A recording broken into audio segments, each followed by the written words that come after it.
इसके मुतल्लिक कोई सवाल हो तो पूछ लिया जाए। राज्यपाल से हस्तक्षेप की मांग होती है, किस तरह की हस्तक्षेप की मांग कर रहे हैं? राष्ट्रपति शासन वगैरह डिमांड कर रहे थे? नहीं, राष्ट्रपति शासन हम नहीं डिमांड कर रहे हैं। ये जो गुंडा राज स्थापित हो गया है बिहार में, और जिस तरह से पटना की राजधानी में मतलब गोपाल खेमका को गोली लगी, उनकी हत्या हो गई, लेकिन ये तो सीधा सरकार के सीने पर हमला है गुंडों के द्वारा। और ये केवल पहली घटना नहीं है, ये लगातार, जिसका आंकड़ा मैंने आपके सामने दिया, तो विधानसभा का स्पेशल सत्र बुला के एसआईआर पर और इस पे चर्चा करानी चाहिए और इसका समाधान निकलना चाहिए। शासन प्रशासन में जो जिम्मेवार लोग हैं उनको भी दंडित किया जाना चाहिए। अखिलेश जी, एक सवाल इधर से है।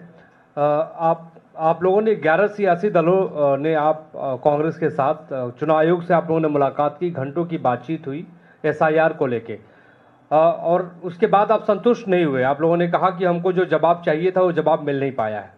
उसी की बात तो कर रहे हैं जी। तब सवाल ये उठता है कि क्या आगे आप लोग सुप्रीम कोर्ट का भी रुख कर सकते हैं? क्या सुप्रीम कोर्ट जाना ही आप लोगों के लिए क्या आखिरी रास्ता बचा हुआ है? नहीं, अभी तो हम लोग वेट कर रहे हैं कि इलेक्शन कमिश्नर्स में गुड सेंस प्रिवेल करे और इस ज्यादती से बिहार को बचाया जा सके, लोगों के साथ नाइंसाफ़ी रोका जा सके। हम लोग इंतजार कर रहे हैं, नहीं तो अंत में तो न्याय के लिए हम लोग जाएंगे, सड़क पर लड़ेंगे, न्यायालय में लड़ेंगे। ऐसा कैसे हो सकता है कि जिस तरह से चाहे उस तरह से इलेक्शन करा ले? फ्री एंड फेयर पोल कराना इलेक्शन कमीशन की जिम्मेवारी है, न कि जो इलेक्शन में जिनको वोट देना है उनको वोट के अधिकार से वंचित करें। एसआईआर बंद करवाना चाहते हैं या ये चाहते हैं कि कम कागजात दिए? नहीं, एसआईआर ये 25 दिन में ह्यूमनली इम्पॉसिबल है।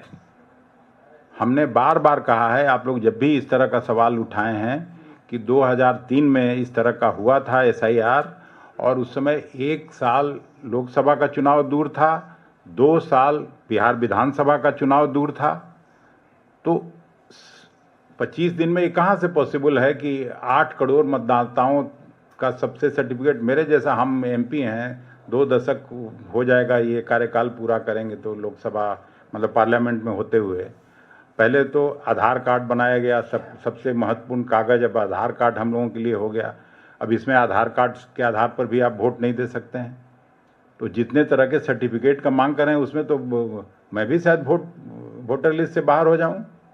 ये जिस तरह का नया इलेक्शन कमिश्नर लोग आए हैं, तो जिस तरह का रुख अख्तियार कर रहे हैं, तो उसमें तो हम लोग सब बाहर हो जाएंगे सर। और 25 दिन के अंदर जो नौकरी पेशा लोग है, जो मजदूरी करने के लिए दूसरे राज्यों में आ रहा है, वो बार बार वहाँ जाएगा, अपना सर्टिफिकेट दिखाए कि अपना काम करे। धन्यवाद। सर, आपने राज्यपाल से यहाँ पे मांग करी है कि वो विशेष सत्र बुलाए और वहाँ पे चर्चा हो, तो क्या इंडिया गठबंधन की तमाम जो दल हैं वो राज्यपाल से मिलने जाएंगे? इस पूरे मामले को लेकर आप लोग समय मांगेंगे, मुलाकात करेंगे राज्यपाल से? तो यहाँ की बात भी तो राज्यपाल जी तक पहुँची जाएगी आप लोग के माध्यम से। नहीं, आपने यहाँ से मांग की है, जरूरत पड़ी लेकिन तो जिस तरह से इलेक्शन कमिश्नर से हम लोग मिलने आए, वहाँ भी मिलेंगे। न्यायालय भी जाने का रास्ता है हम लोगों के पास, सड़क पर भी प्रदर्शन करने का रास्ता है। वो सब जो लोकतंत्र में हम लोगों का अधिकार है उसका उपयोग करेंगे।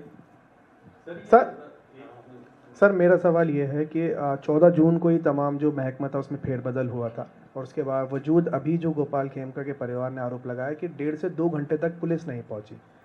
ये सच्चाई है, वही तो बोला, मैं पहले भी बोला कि पूरे बिहार की जनता को भगवान भरोसे छोड़ दिया गया है। वहाँ शासन प्रशासन नाम की कोई चीज़ नहीं है, और नीतीश जी जिस हालत में हैं, उनको भारतीय जनता पार्टी का जो नेतृत्व है वो उनको कठपुतली बना के रखा है, उनका कुछ नहीं चल रहा है। मैं साफ तौर पर ये कहना चाहता हूँ। धन्यवाद। अखिलेश जी, मेरा सवाल ये है कि आपके ठीक पीछे जो पोस्टर है बिहार में और गुंडा राज आपने तुलना की है, और बिहार में पिछली सरकार जंगल राज ये नारा रहता था। अब जब चुनाव ज़्यादा दूर नहीं है, एक बड़ा मुद्दा क्या ये बनेगा कानून व्यवस्था के नज़रिए से? पीएम मोदी का भी प्रस्तावित दौरा है, जब वो लगातार बिहार का दौरा कर रही हैं, तो एक बड़ा मुद्दा महागठबंधन की ओर से कानून व्यवस्था का मुद्दा रहेगा।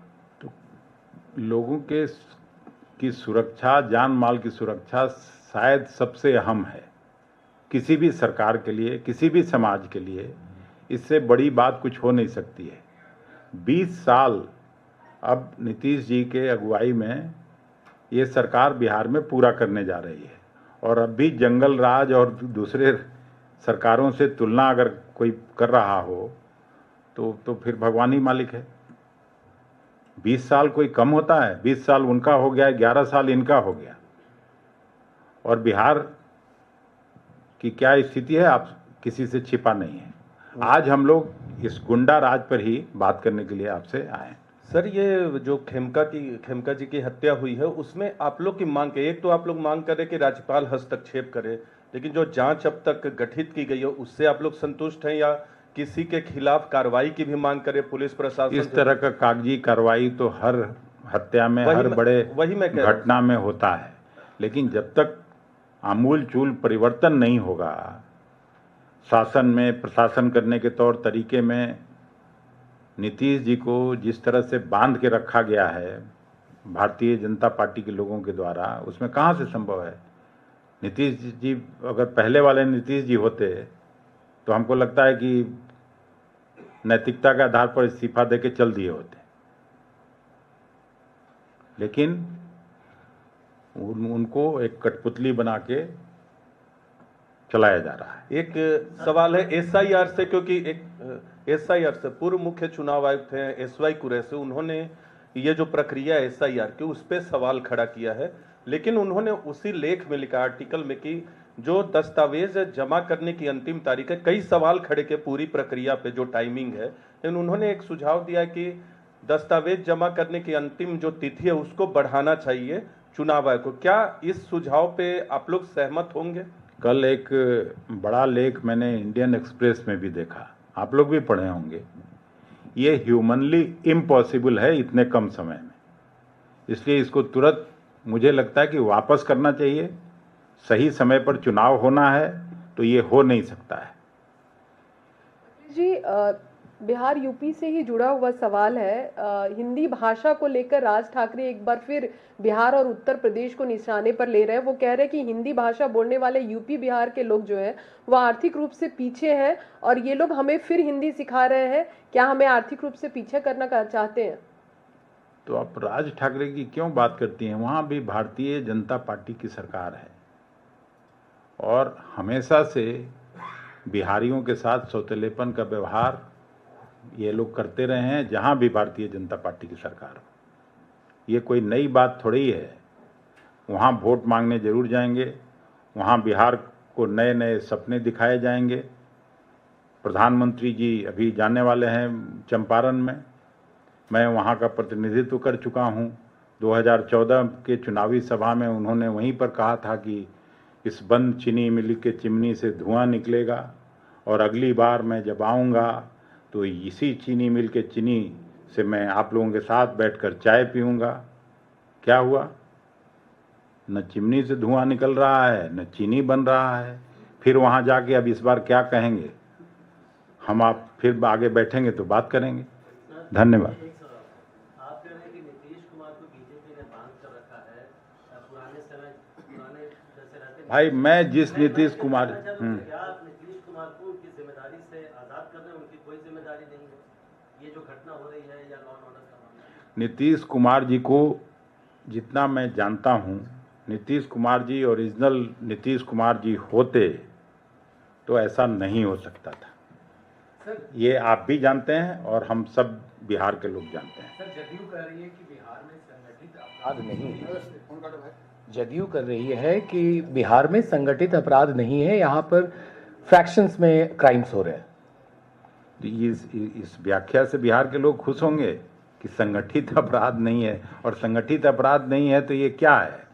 जो सिवान की घटना हुई उसके बारे में आप पता करिए ना, 3-4 लोगों की हत्या हुई है 2 दिन पहले मलमलिया के पास।